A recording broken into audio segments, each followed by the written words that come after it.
চেন্নাই থেকে ফিরে আর বেশি দিন বাড়িতে থাকা হলো না। দুদিন বাপের বাড়িতে জলপাইগুড়িতে কাটিয়ে আর কিছুদিন শ্বশুর বাড়িতে শিলিগুড়িতে থেকে আমি রওনা দিচ্ছি আজ আসামের উদ্দেশ্যে। দীপজ্যোতি ওখানে একা আছে, এখন আবারও জিম জয়েন করেছে, তাই আমার তাড়াতাড়ি ফিরতে হবে ওখানে। চলে যাচ্ছি এখন বাবার সাথে বাগডোগরা এয়ারপোর্টে। দীপজ্যোতির সাথে থাকলে ট্রেনেই যেতাম, কিন্তু যেহেতু আমি একা যাচ্ছি আর ইন্ডিয়ান রেলওয়েজ তো খুব একটা সেফ নয়, আর এটা একটা লং জার্নি, 17 ঘন্টার, সারাদিন সারা রাতের, তাই আমি ফ্লাইটে যাচ্ছি।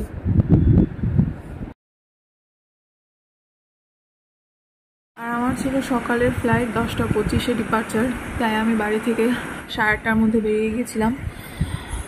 আর এখানে এসে আমি আমার ফ্লাইটের টাইমিংটা একবার দেখে নিচ্ছি। সকালে এসে দেখি এয়ারপোর্টটা পুরোই ফাঁকা, স্টোরগুলো এখনও সব ওপেন হয়নি।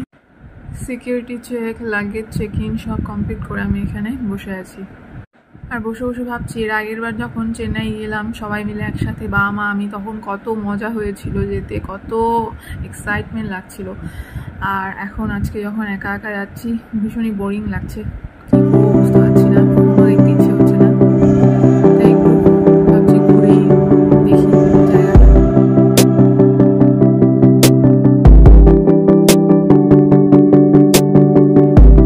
বোর্ডিং এর টাইম হয়ে গেছে, বাসও এসে গেছে, আর আজকে জার্নি আমার এয়ার ইন্ডিয়ার সাথে।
বাগডোগরা থেকে ডিব্রুগড়ের জার্নিটা খুবই অল্প সময়ের, 1 ঘন্টা 15 মিনিটেই পৌঁছে যাব। তার মধ্যে আমি কিছু স্ন্যাক্স অর্ডার করে দিলাম।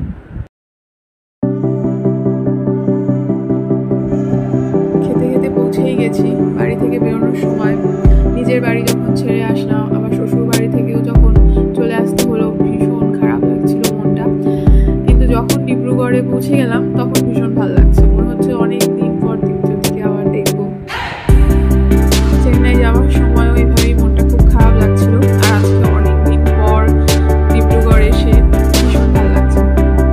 বিয়ের পর থেকে এই 3 সিটিতে দুজনে মিলে থাকতে থাকতে এটাকেই এখন নিজের বাড়ি বলে হসপিটালটাই এখন ঘর হয়ে গেছে।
দীপজ্যোতি ট্যাক্সি বলে রেখেছিল, আর বাইরে বেরিয়ে এসেই ফোন করতেই পেয়ে গেছি ওনাকে।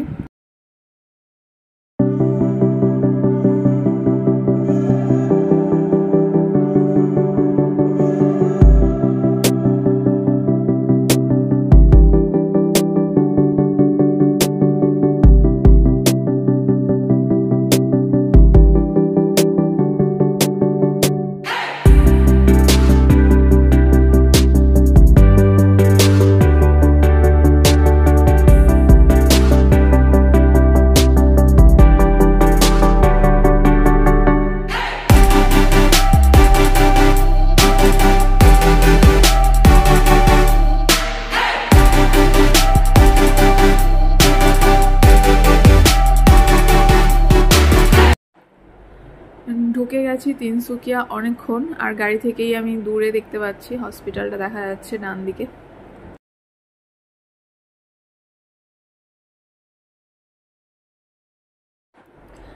এই যে এটাই আদিত্য হসপিটাল তিনসুকিয়া, এটারই টপ ফ্লোরে মানে 4th ফ্লোরে আমরা থাকি, সেখানেই আমাদের অ্যাপার্টমেন্ট।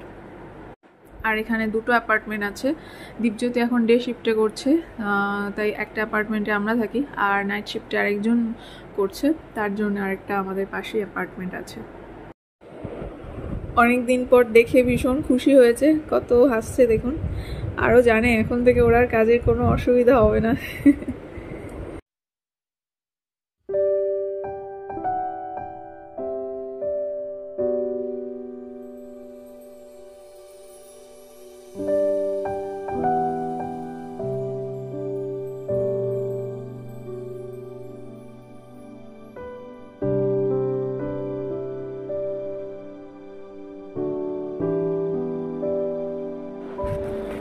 আর এসে আমি দেখছি রান্না করার রুমটা বেশ সুন্দর, ভালোই গুছিয়ে পরিষ্কার করে রেখেছে। আর আমি ওইখানে স্নান করে কাপড় চোপড় ধুয়ে দিয়ে ঠাকুর পুজো দিচ্ছি। অনেক দিন পর মা কালীকে পুজো দেবো।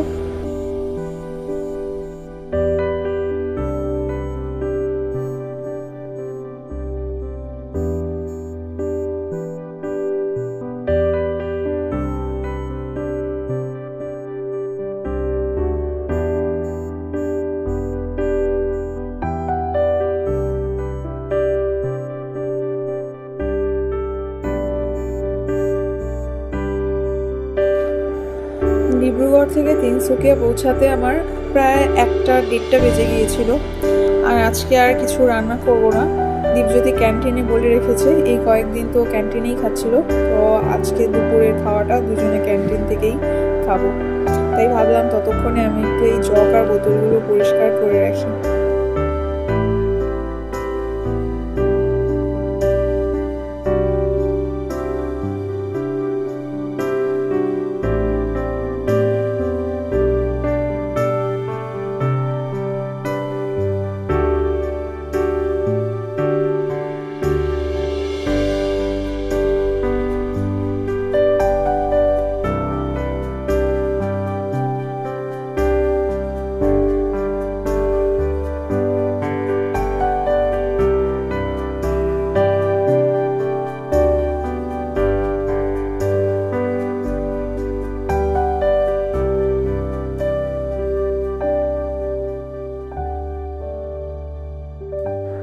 ক্যান্টিন থেকে অনেকক্ষণই খাওয়া দিয়ে গেছে, আমি এখানে খেতে বসে পড়েছি। দীপজ্যোতির একটু দেরি হবে, ও গেছে তিনসুকিয়ার জয়েন্ট ডিরেক্টরের অফিসে রুরাল কমপ্লিশনের সার্টিফিকেট নিতে, যেটা ওর MBBS কমপ্লিট করার পর 1 বছরের রুরাল কমপ্লিট হওয়ার পর নেওয়া দরকার ছিল, সেটাও আজকে নিচ্ছে।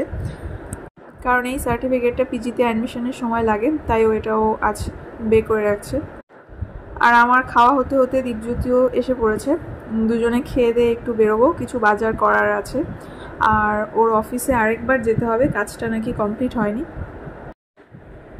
ওর অফিসের কাজ কমপ্লিট করে বাজার থেকে মাটন নিয়ে এসেছিলাম, দুজনেরই ভীষণ মাটন খেতে ইচ্ছে হচ্ছিল। আর আজকে রাতে মাটনটা ওই বানিয়েছে, আর সেটা দারুণ হয়েছিল।